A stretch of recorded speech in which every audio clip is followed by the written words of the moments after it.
जंगल के सारे पेड़ हरे भरे थे, बस किसी कारण एक पेड़ बिल्कुल ही सूख गया था। कुछ पक्षी उसकी देखभाल करने की जगह उसकी लकड़ियों को तोड़कर ले जा रहे थे। पक्षियों, मैं अभी बूढ़ा नहीं हुआ हूँ। मेरी जड़ों में रोग लग गया है और पानी न मिलने की वजह से मैं सूख गया हूँ। कृपया करके मुझे नष्ट ना कर। इसकी एक भी बात मत सुनना। यह सूखा पेड़ है जो अब किसी काम का नहीं है। ऐसा मत कहो गौरी कवि, मैं सेब देने वाला पेड़ हूँ। मेरा इलाज करवा दो, मैं फिर से फल देने लगूंगा। सिर्फ बचने के लिए ही झूठ बोल रहे हो, वरना तुम्हारी हालत को देखकर तो लगता नहीं है कि तुमने कभी फल भी दिए हो।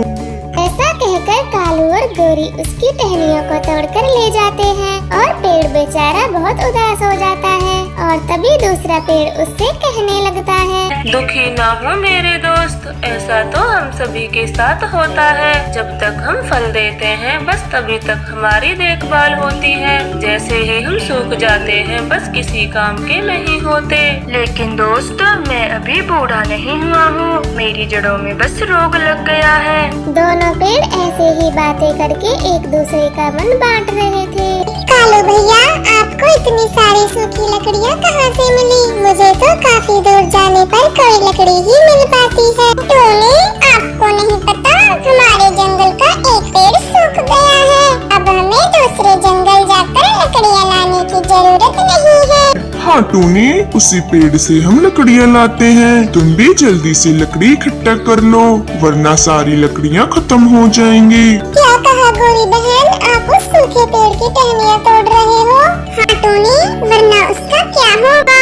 कालू भैया, वो एक सेब देने वाला पेड़ था, उसकी जड़ों में रोग लग गया है। आप उसे इस तरह से तोड़कर ना लाएं। देखो टूनी, अगर आपको लकड़ी नहीं लानी है तो मत लाओ, बाकी हमें तो मत रोको। हम तो सारी सर्दी उसी पेड़ की लकड़ियाँ जलाएंगे। फिर इसी तरह से जंगल के और पक्षी भी उसी पेड़ की लकड़ियाँ तोड़कर लाने लगते हैं और टूनी चिड़िया उसी पेड़ के पास चली जाती है। चिड़िया, मैं तो अब पूरी तरह से नष्ट होने वाला हूँ। कोई भी मेरी बात नहीं सुनता है, बस मेरी टहनियाँ तोड़कर ले जाते हैं। हाँ पेड़ भैया, मैंने भी सभी को समझाने की बहुत कोशिश की, परंतु मेरी भी कोई बात नहीं सुन रहा। अगर एक दो बार बारिश हो जाए तो मैं पहले की तरह हरा भरा हो जाऊंगा और फिर मेरी टहनियों को कोई नहीं तोड़ेगा।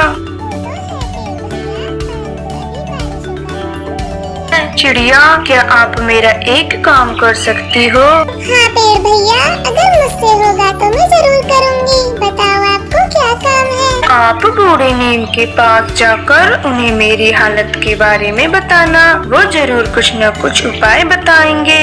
ठीक है पेड़ भैया, मैं अभी नीम के पास चली जाती हूँ और आपके लिए कुछ न कुछ कोई दवा जरूर लाऊंगी। ऐसा कहकर टूनी वहाँ से चली जाती है और रास्ते में उसे कबूतर रोक लेता है। चिड़िया, मैं काफी देर से आप ही को ढूंढ रहा था, मुझे कहीं भी भोजन नहीं मिल रहा। अगर आप दूसरे जंगल जा रही हो तो मैं आपके साथ चलता हूँ। लेकिन कबूतर भैया, मैं तो दूसरे जंगल बूढ़े नीम के पास जा रही हूँ। चिड़िया, आप नीम के पास क्यों जा रही हो? सब कुछ ठीक है? फिर टूनी कबूतर को पेड़ की सारी बातें बताती है। फिर वह दोनों नीम के पास चले जाते हैं। अरे बेटा, आप तो दूसरे जंगल से आए हो, बताओ क्या परेशानी है? नीम काका, हमारे जंगल का एक सेब का पेड़ पूरी तरह से सूख गया है, उसकी जड़ों में कीड़े लगे हैं। बस हम उसी के लिए कोई दवा लेने आपके पास आए हैं। ठीक है पक्षियों, आप मेरी पत्तेदार टहनियाँ तोड़ कर ले जाओ और उन्हें पीसकर पेड़ की जड़ों में डाल देना और साथ ही थोड़ा पानी भी डाल देना और पेड़ पहले की तरह हरा भरा हो जाएगा। फिर टूनी और कबूतर काफी सारी टहनियाँ तोड़कर ले आते हैं और इधर तोता, कबूतरी और गोरी पेड़ की टहनियों को तोड़े ही जा रहे थे।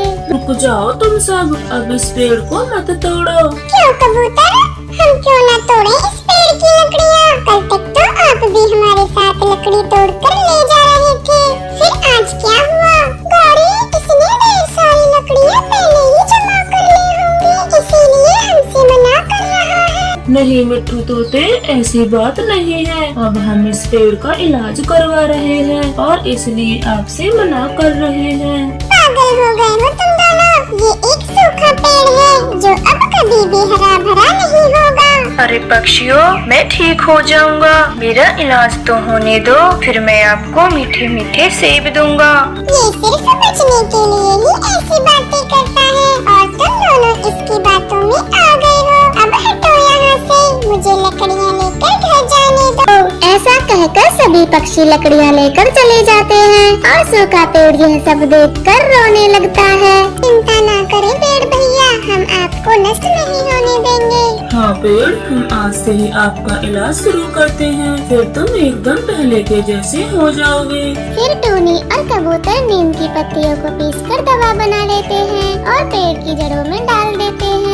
टूनी, अब हम दोनों नदी से पानी ले आते हैं ताकि दवा जड़ों तक पहुँच जाए। ऐसा कहकर फिर वे दोनों पानी ले आते हैं और पेड़ की जड़ों में डाल देते हैं और फिर कुछ दिनों तक लगातार ऐसा ही करते हैं। अरे वाह, मेरे ऊपर तो छोटे छोटे पत्ते आने लगे हैं, अब मैं पहले जैसे हो जाऊंगा। पेड़ भैया, अब आपकी टहनियाँ भी मजबूत होने लगी हैं, जो कि अब उन्हें कोई नहीं तोड़ सकता, तो अब आप बेफिक्र हो जाइए। ऐसा कहकर टूनी और कबूतर अपने घर चले जाते हैं। फिर इसी तरह से कुछ समय बीतने लगता है और सूखा पेड़ सेबों से भर जाता है। अरे दोस्त, बहुत बहुत बधाई, आप तो पूरी तरह से स्वस्थ हो गए हो और फलदार भी बन गए हो। हाँ दोस्त, मुझे भी बहुत अच्छा लग रहा है और यह सब उस चिड़िया और कबूतर के कारण ही हुआ। वो दोनों ऐसे बातें ही कर रहे थे कि तभी टूनी और कबूतर उनके पास आ जाते हैं। अरे वाह पेड़ भैया, अब तो आप पर ढेर सारे सेब लगे हुए हैं। हाँ चिड़िया, आज आप दोनों की वजह से ही मैं सेबों से भर गया हूँ। अब आप जी भरकर सेब खाया करना और अपने बच्चों के लिए भी लेकर जाना। हाँ पेड़ जी, आजकल हमारे जंगल में भोजन खोजना मुश्किल हो रहा था, अब हमारी भी सारी चिंताएं दूर हो गयी। ऐसा कहकर वे दोनों सेब लेकर अपने घर जा रहे थे, तभी उन्हें रास्ते में गोरी कौवी रोक लेती है। आप दोनों को इस जंगल में सेब कहाँ से मिल गए? हमें भी उस जगह का नाम बता दो, हम भी वहीं से सेब ले आएंगे। गौरी बहन, ये सेब तो उसी सूखे पेड़ के हैं जिसे आप बेकार समझकर तोड़े जा रही थी। क्या कहा टोनी? मुझे तो तेरी बातों पर विश्वास ही नहीं हो रहा। मैं अभी जाकर उस सूखे पेड़ को देखती हूँ। ऐसा कहकर गोरी और कालू सूखे पेड़ के पास चले जाते हैं और पेड़ को सेबों से भरा देखकर चौंक जाते हैं। ये क्या गौरी जी, ये पेड़ तो सच में ही सेबों से भर गया है। हाँ कालू जी, मुझे तो सेब बहुत पसंद है। चलो अब हम जल्दी से सेब तोड़ लेते हैं। कालू और गोरी, आप दोनों को मेरे सेब खाने का कोई हक नहीं है। सबसे ज्यादा आप दोनों ने ही मेरी टहनियाँ तोड़ी थी। पेड़ जी, आप हमें माफ कर दो, आज के बाद हम ऐसा कभी नहीं करेंगे। नहीं कालू कौवे, मैं तुम दोनों को अपना फल नहीं खाने दूंगा, चाहे कुछ भी हो जाए। पेड़ की यह बात सुनकर गोरी और कालू खाली हाथी वहाँ से लौट जाते हैं और अपनी गलती पर पछतावा करने लगते हैं।